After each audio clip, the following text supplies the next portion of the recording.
Hello dear fans. How to lead a parent meeting. The homeroom teacher can organize interaction with parents through one-to-one conversation and parent meeting.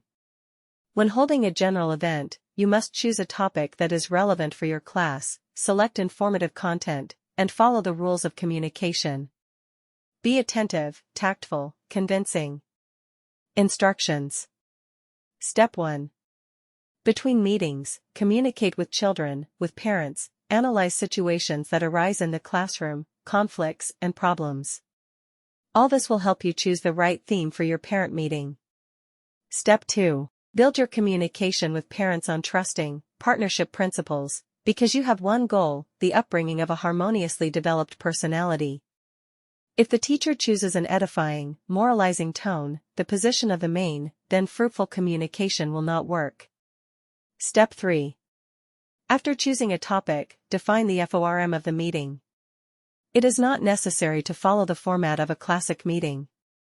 You can arrange round tables, oral journals, help desk, listen to the children. Remember that the teacher's job is to enrich the parents of your students with pedagogical knowledge.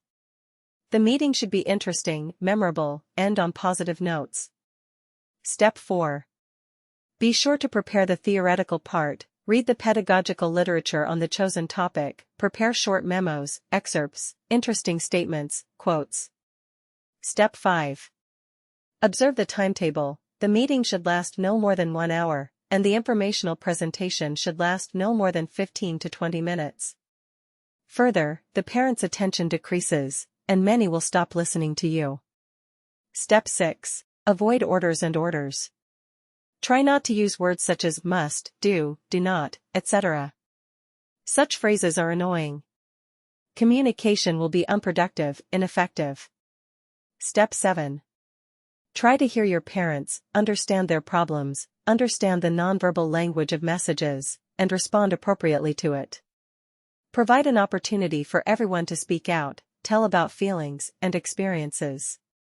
Dialogue is a step towards interaction, towards mutual understanding. It gives birth to a new meaning of the meeting, communication of partners. Only in dialogue does the movement of thought occur, an educational effect is achieved. Step 8. When talking about children, choose mostly positive information.